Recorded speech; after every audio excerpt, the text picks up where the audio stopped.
Well, good afternoon, and thank you all for coming as we continue to keep everyone updated on this situation. I also want to take this opportunity.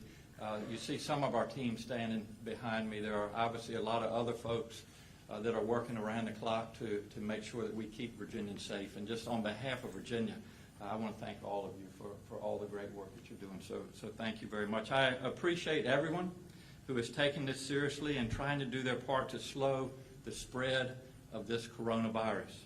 Again, this requires every single one of us to act responsibly and with common sense. Everyone needs to understand acting for the common good is in all of your best interest. We are only as healthy as the people that we come into contact with. Everyone also needs to understand that we are all going to have to make sacrifices and changes to our normal lives. Here's an update since we met yesterday. I've been in close contact with other elected leaders. I want to thank every member of the congressional delegation for joining me on a call last night to update them on Virginia's actions. I also spoke just after lunch today with Maryland Governor Larry Hogan as we both work to make sure that our citizens stay safe. And we are having phone updates with our General Assembly members 3 times a week. Today, we'll talk about some updates to our Medicaid procedures, clarify our guidance for child care centers, and discuss guidance for our local and regional jails, as well as for sales tax payments, which are due tomorrow. First, I want to announce that a child in Gloucester has tested positive for COVID-19. The child is recovering at home with his family. Our State Health Commissioner, Dr. Norm Oliver, will give you more updates. Actually, I apologize, Dr. Peak will give you more updates. Dr. Peak, thank you. Good afternoon, everyone. So as of today in Virginia, we do have 94 cases of COVID-19. There have been 19 hospitalizations and 2 deaths. We have at this point distinct clusters in a few geographic areas in the state, and so we are at a level where we're seeing local transmission in Virginia. We've had 1,293 people tested for the virus in Virginia, and I'm very happy to say today that we actually have some increased capacity at our state lab to do a bit more testing. We have been working hard. I'm really proud of our state lab staff who are working around the clock to get the different supplies that they need to run the tests, and they now have a capacity for 1,000 tests. So I'll stop there. Thank you. Thank you, Dr. Peak. Yesterday morning, our Department of Social Services Director, Duke Storin, talked about guidance for child care centers. Yesterday afternoon, that guidance was made available on the DSS website and at childcarevirginia.com. Let me just repeat that, childcareVA.com. And we want to make sure everyone is aware of it. I know that the people who operate child care centers, as well as the parents who rely on those centers to care for their children, are concerned. We have put administrative flexibility in place to make it easier for parents to apply for and continue receiving a child care subsidy.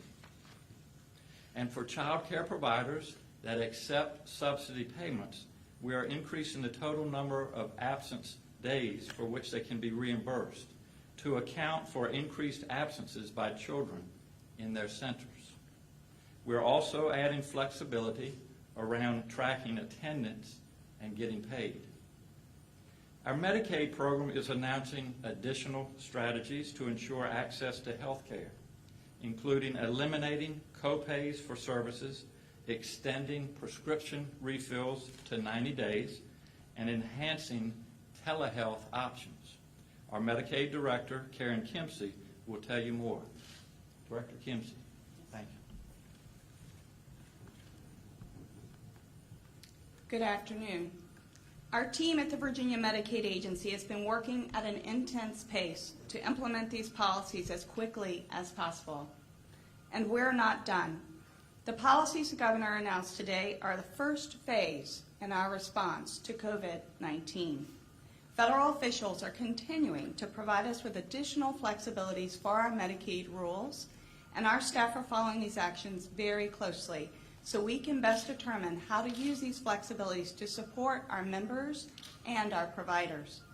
The policies governor is announcing also address urgent priorities needed to ensure access to care to our members. We want to make sure that any Medicaid member who is sick can seek medical attention without worrying about how they're going to pay for it. We also want to reiterate that Medicaid coverage also covers testing and treatment for COVID-19. We're committed to doing everything that we can to make sure that our members also retain their coverage during this very critical time. We're very focused as well on the specific needs of our vulnerable high-risk populations to ensure that these individuals have the support that they need to stay safe and well. We will have more information on how we are assisting these individuals in the forthcoming days. We're also working closely with our providers, including the hospitals, the nursing centers, and our managed care health plans on the best ways that we can help them to support our members. We have more information about Medicaid's response to COVID-19 on our website, coverva.org. Virginians who need health coverage can also visit coverva.org to find out if they're eligible for Medicaid. They can also apply for health coverage at any time by going online to commonhealth.virginia.gov. And please, if you are uninsured or if you know somebody who is uninsured, please take the time today to apply for the health coverage. Thank you. Thank you, Karen. We know that people in our correctional facilities, as well as their loved ones, are concerned about the potential spread of this virus in those confined populations. Our Department of Corrections has suspended in-person visitation at our state correctional facilities, as well as transfers to those facilities from our local and regional jails. Secretary of Public Safety Brian Moran is here with us today to talk more about guidance issued today to those local and regional jails. Secretary Moran, thank you. Governor, thank you. Brian Moran, Secretary of Public Safety and Homeland Security. And as the Governor mentioned yesterday, we were able to report on the extraordinary efforts of our Department of Corrections to reduce the interaction by suspending visitation and suspending accepting of inmates from local jails. As I also mentioned, we are working and have been working for several days since the onset of this virus, working with our greater correctional system here in the Commonwealth, our entire criminal justice system, from prosecutors to sheriffs to law enforcement. And so today the governor is issuing guidance to them. We want to reduce the interaction and particularly this vulnerable population that may exist in our jails. So one, we are encouraging the use of a summons. That means when the officer comes in contact with an individual, to use the summons as opposed to a custodial arrest, if public safety dictates, and we are encouraging that. Second, we would ask our magistrates and judges to consider alternatives to incarceration. Something in the parlance of an attorney, you use a personal recognizance bond. Allow people to remain out and not incarcerated. And third, we would ask our judges and prosecutors to consider modifying sentences. For low-level offenders, to modify a sentence, alternatives to incarcerations. An example would be home electronic monitoring. So this is an encouragement. Obviously, public safety weighs in all of these decisions and the primary concern of the governor, but we really would like to emphasize and encourage our entire criminal justice system to take this virus very seriously, as all of us are doing, and protect those vulnerable populations, not only the inmates that are in our ward and custody, but the personnel, all of our correctional officers, all of our sheriffs, all of our law enforcement personnel. Their safety is our utmost concern as well. Thank you. Thanks, Brian. Appreciate We also know that this situation has economic impacts, and we are preparing for those consequences to our workers and our employers. As of yesterday, we've received 10,000 unemployment claims from Virginians. We have taken steps to ensure that Virginians who have lost jobs due to COVID-19 can apply for unemployment without the usual 1-week waiting period. Yesterday, we told you we were submitting our application to the Small Business Administration to allow businesses to apply for loans. Just an hour ago, that application was approved. Also, sales tax payments for retailers are due tomorrow. Secretary of Finance Aubrey Lane will give you an update on how we are working with retailers on that. Secretary Lane, thank you. Well, thank you, Governor, and good afternoon. As the Governor mentioned, our primary focus obviously has been on the public health aspects of responding to the coronavirus, but we certainly do recognize this is going to have a financial impact both on our economy, our citizens, and certainly our state budget. And anyone that would tell you that they know exactly where this is going to end up is just not being credible, because it's a fluid situation. Things are changing rapidly. All we know is going to have a significant impact on all three. But I want to stand in front of you today and give you a couple things that we can do to help lessen the financial burden on some of our taxpayers. So I have two announcements today on behalf of the Governor to provide tax relief for Virginia individuals and businesses.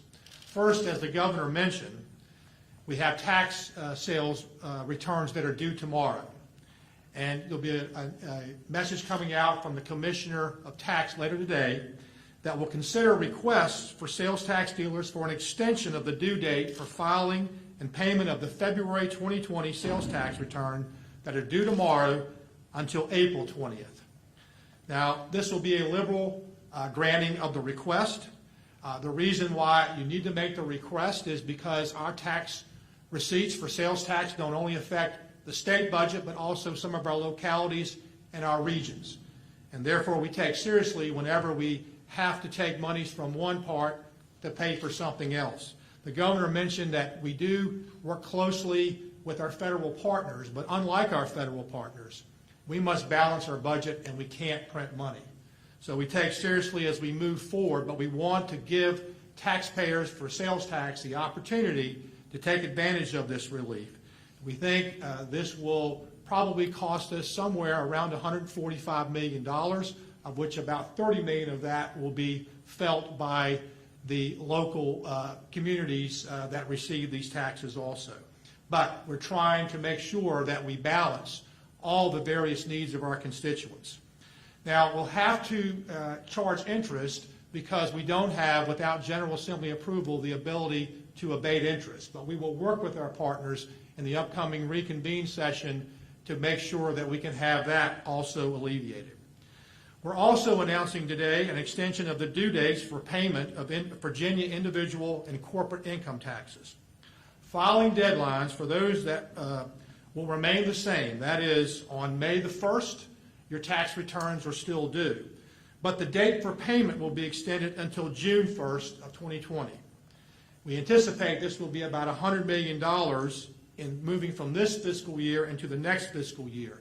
And that's important because, as I mentioned, Virginia has to make sure we balance our budget in each particular fiscal year. And as you know, we're in the middle of a budget cycle. We do not have appropriation authority past June 30th of this year. Virginia will not charge a late payment penalty if payment is made by June the 1st. But please note again that interest will accrue, so taxpayers, we would encourage you to file by June 1st to avoid this, although we will work again with the General Assembly to be able to abate those interests also as we go forward. So as I mentioned before, additional guidance will be available today coming from the Tax Commissioner and be available on his website. And we will look as we go forward and this situation changes to offer other ways to help alleviate some of the economic impacts that this coronavirus is having on our citizens and our economy. Thank you. Thanks, Secretary Lane. Appreciate it. And finally, we are directing the state police to suspend enforcement of motor vehicle inspections for the next 60 days. In closing, I want to reiterate the need for every single one of us to take social distancing measures to slow the spread of this virus. There is evidence of community transmission in the northern and central regions of the state and in the peninsula. Infectious diseases do not respect boundaries. All people within these areas should remain vigilant. We expect that community transmission will expand to other areas of the Commonwealth in time. That is why all Virginians need to practice individual prevention and control measures. Our health is in your hands. Know the signs and symptoms. If you're sick enough to seek testing, you are sick enough to stay home for any reason other than to get medical care. Remember that those with mild illness can transmit this disease, so if you're sick, please stay home. If your doctor or a public health worker has told you to stay home, please heed their advice. As we have said, these instructions especially apply to people with underlying illness or those over age 65. So stay home, do not have large gatherings, continue to take basic health precautions, especially washing your hands frequently. We continue to work closely with our hospitals and our healthcare providers to ensure they have what they need to take care of people. And as I said yesterday to our providers across the Commonwealth, I say thank you for your work. We all have a responsibility to one another. Every single one of us must take these actions to take care of one another. We'll be glad to answer your questions. Yes. Are you considering taking any additional actions to address the coronavirus when the General Assembly is expected to reconvene in April? And is that still happening in April? Yeah, there are several options, and as you know, they have disinfected the Pocahontas building since our legislators went home. They are due to come back to Richmond on April the 22nd.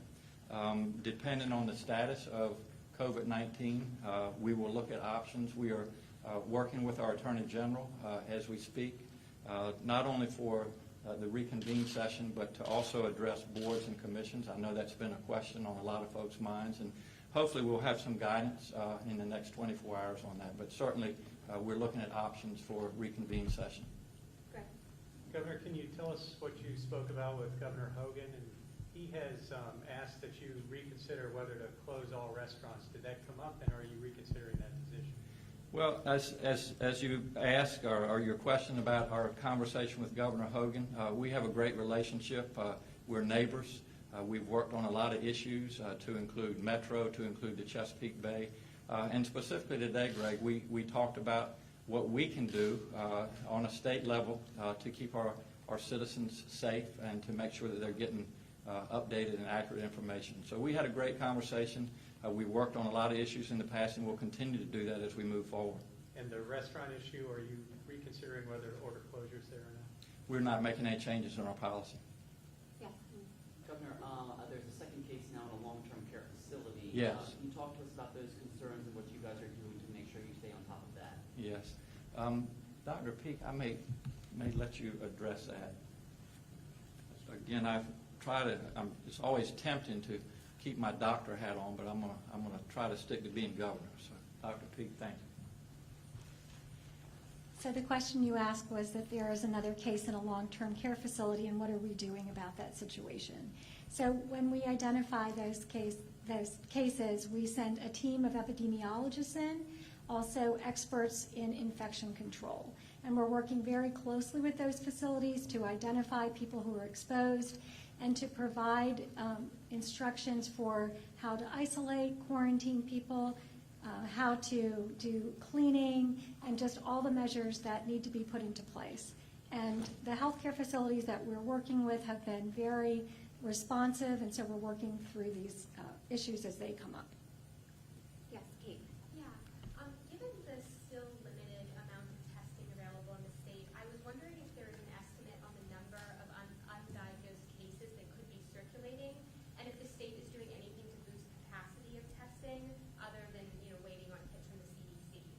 That's actually kind of a twofold question, but I'm going to let Dr. Tony answer as far as our testing capabilities. Thank you.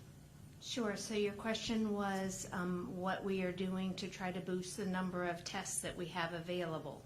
And while we are continuing to rely heavily on the CDC qualified reagents, we also understand that those reagents are in limited supply, and we are in the process of bringing up our own laboratory developed test that will allow us to independently, outside of being dependent on those CDC reagents, be able to stand up methodologies and a way to detect the virus independent of having to order the reagents and ancillary supplies that go into the CDC test. And then in terms of the number of cases that could be undiagnosed?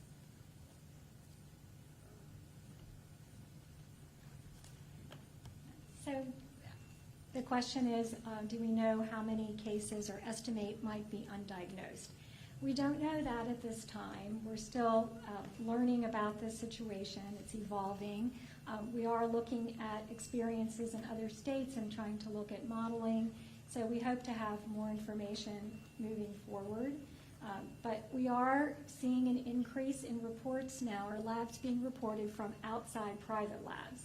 So there does seem to be more capacity there, and we're happy to see that. So we would like to have more testing, and we continue to work with all of our partners to make some of these tough decisions so that we can make the tests that we have go as far as we can. Yeah. To that. Sorry. Yesterday, the president said there'd be a teleconference with all governors and FEMA. Did that happen? And so what came out of it? Yes, I wasn't part of that today. I was actually in meetings and preparing for this conference, but I have been in contact, as have our people that are working in Virginia with the president and his staff. So I'm not sure I can answer what was discussed in the meeting today. Cam?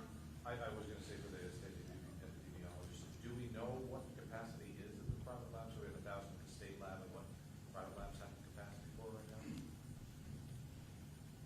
You're asking what is the lab capacity of private labs. And we don't have that information. There's no requirement for private labs to let us know what their capacity is. We have had conversations with them to try to understand, what quantity they have, but it is changing. New labs continue to be developed, and so it's not something that we have a firm number on, and we're not able to track that. Yeah. Could you just talk about the letter that you got from the Lieutenant Governor and what your thoughts are on that, and if the state and if we as Virginians are doing enough at this moment in time? The question, thank you, Henry. The question was a letter that I received from our Lieutenant Governor. And I would say that I received letters, other types of correspondence, whether it be via email, by the phone, in person. A lot of individuals, as you might imagine, are offering their input, and I greatly appreciate their input, and I take it all into consideration. And then through discussion with our staff, I make decisions that are in the best interest of Virginia every day. Mel? Hi, this question is also related to testing. It seems that sometimes there's some discrepancy between the numbers that are posted on the VDH website. For example, it says that there are 3 cases in Richmond, but officials have reported 4. Just if you could talk more about that issue and how we might maybe see more updated information as we go on. So you're asking, why is there a discrepancy in numbers that you hear in reports from localities and the numbers of cases that we have on our website? So like other states, like the CDC, we use an electronic system to track cases.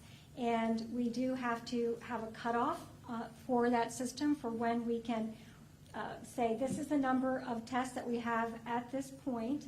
We have to validate that information, and then we have to post it to the website. So the numbers are cut off at 5 p.m. the day prior to posting them, and we post them at noon. That being said, we're not trying to restrict that information. We're making sure that the local health departments and others are following up on any cases, and if they need to put out a press release to let people know, they will do that. So there will always be a lag. And as we continue to get more tests reported to us from private labs, that could also be a little bit of a delay. So that's just something we have to work through. Yeah. Also a question for the website. I saw earlier today, you had the breakdown by area along with tracking whether or not the case was travel-related, linked to another case or undetermined, and that's been removed in the last hour. So can you speak to that, Susan? Yes, we did. So as I said, we have an electronic system now, but there is a little bit of a lag between getting all of the information into that database, and the information wasn't correct, and so we took it down. And at this point, it's changing so rapidly that it's not. We don't want to put that up there because we don't want to put inappropriate information or incomplete information up there. Kate. Yeah, experts I've spoken to have said that social isolation, in order to be effective, would have to last at least 4 to 5 weeks because the virus can incubate for so long. I'm wondering if you're willing, or you would be willing to extend closures, of schools, businesses, other areas to truly prevent the spread of the virus. Yeah, I think, it's a great question. The question is, would we be willing to extend the time frame of our closures across Virginia, specifically for schools or other things as well? And, my answer would be that this is such a fluid situation, and we meet every day, hour by hour, and so if the need comes to make a change in how long we're predicting or anticipating, we will, but it'll be kind of on a day-to-day basis. Got time for about one more. Yeah, Henry, and then Cam for the last one. We're getting a lot of phone calls into our newsroom, messages from people who are either state employees who still have to go to work or the average person who has to go to work, and they're worried about their employers not putting protective measures in place for them. What do we tell them at this point in time? Because these businesses obviously can still be open, but what should we tell people? Yeah, obviously, Henry, the question is what we tell people, employers, employees that feel that their health is at risk. And I would just say we are continuing to reach out and communicate with businesses, with employers, with employees. We obviously get a lot of the same calls, and we just encourage, again, basic health precautions. And I don't know if you'd like me to list those off again, but just, good sanitation. And obviously, Henry, there are some businesses that are literally essential out there that we must have. And so we need to do everything that we can to be vigilant and to your point, to protect everybody. I said we're only as healthy as the person that we're in contact with. So we'll continue to work with our employees and again, make sure that they all feel that their needs are being cared for and that they're safe in Virginia. Thank you for the question. And my question was pretty much the same thing, but so is there no outlet, nothing that they can do, calling the state, calling local health officials, saying that we're 15 feet shoulder to shoulder, they just have to either work through it or quit at this point? They have no other option? Maybe.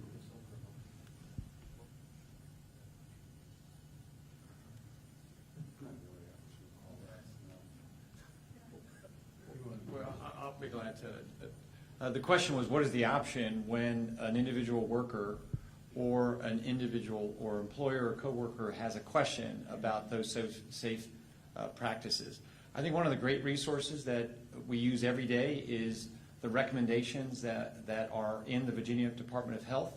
Those reflect CDC guidelines and give good general advice about what social distancing means, and advice also for how to implement that. So I think, one, there's that standard. We would also ask that our employers, I think employers in Virginia, including the state as a major employer, cares deeply about our workers, and I think that communication and working that out is incredibly important. And I think that we also need to, as we learn that if there are problems, we will develop solutions and better communication mechanisms. So, Thank you all.